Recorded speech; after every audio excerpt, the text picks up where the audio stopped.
অযত্ন অবহেলায় জন্মানো এক গাছ, কিন্তু তার শিকড়ই হয়ে উঠেছে সুস্বাদু খাবার। স্বাদ লাগে।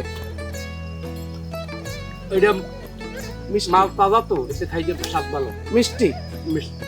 স্বাদ ভালোই লাগে, নাইকেলের যেরকম ফোপরাটা যেরকম এরকমই খাইতে ভালো স্বাদ লাগে। নদীর পরিত্যক্ত চর কিংবা খাল বিলের ধারে প্রাকৃতিকভাবেই জন্মাচ্ছে এই হোগলা গাছ। আর সেই হোগলা পাতার কচি শিকড়, যাকে স্থানীয় ভাষায় বলা হয় গজি, যা আজও টিকে আছে মানুষের খাদ্য তালিকায়। আমরা গ্রামের ভাষায় বলা হয় ওটাকে গজি। এটা মানে জমিতে যারা কাজ করে, পেটে যাদের খিদা লাগে, মানে ভাত নিয়ে না আসতে পারে, এটা পেটের খিদার কারণে এটা খায়। খাইতে সুস্বাদু, মিষ্টিও আছে, খিদাটাও মাইতে যায় এটা। নদীর ধারে কিংবা ছোট ছোট খালের কিনারায় জন্মানো এই গজি হোগলা পাতার গোড়ার প্রায় 8 থেকে 10 ইঞ্চি নিচে পাওয়া যায়। আয়রন ও ক্যালোরি সমৃদ্ধ এই খাবারটি সাধারণত অগ্রহায়ণ থেকে মাঘ এই 3 মাসেই বেশি গজায়। এটা এই শীতের মৌসুমেই বেশি পাওয়া যায়, শুকনোর সিজনে। আমরাও মাঝে মধ্যে খাইছি, ছোটকালে খাইছি, এখনও খাই, ভালোই লাগে।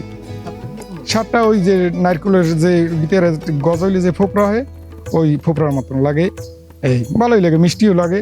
পিরোজপুর জেলার নাজিরপুর উপজেলার দেউলবাড়ি ইউনিয়নের বিস্তীর্ণ অনাবাদি জমি ও খাল বিলে প্রাকৃতিকভাবেই জন্মায় হোগলা গাছ। স্থানীয় বাসিন্দারা জানান, বিল অঞ্চলে পানি নেমে গেলে স্বাভাবিকভাবেই হোগলা গাছ জন্ম নেয় এবং অল্প সময়ের মধ্যেই পুরো এলাকা ভরে যায়। এটা আপনার শীতের মৌসুমে হয়, ধরো আপনার কিছু গাছের গোড়ায় ছোট হয়, কিছু গাছের গোড়ায় বড় হয়, যে সময় মানে যেটা যেরকম পায়। আবার অনেকজনে কাজ জমিতে করে না, ধরো খাওয়ার অভ্যাস আছে, শতকরা 80-90% মানুষই তো এটি খায়, ধরো হেরা উড়েই মানে এটা খায়। খালের পাশে তো মাটিটা ফাইটে যায়, মানে ফাইটে গেলে পর ওইটা সাদা দেখা যায়। আবার অনেক জায়গা আমাদের দেখা যায় না, মাটির ভিতর দিয়ে হাত দিয়ে তালাশ করে দেখা লাগে।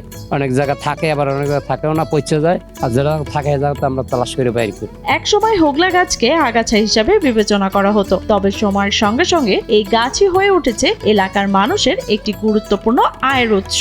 পাশাপাশি হোগলার গজি এখন সুস্বাদু প্রাচীন খাবারের তালিকায় নতুন করে জায়গা করে নিয়েছে। ছোট বড় সবার কাছে এটি পরিচিত ও প্রিয় খাবার।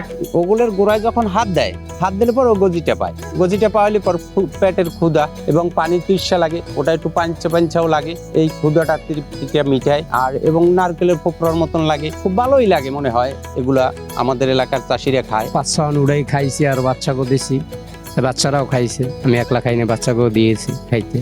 স্থানীয়দের মতে, প্রাকৃতিকভাবে উৎপাদিত এই খাবার সঠিকভাবে সংরক্ষণ ও পরিচিতি পেলে ভবিষ্যতে তা পুষ্টিকর খাদ্য হিসেবে আরও বিস্তৃত পরিসরে জনপ্রিয় হতে পারে।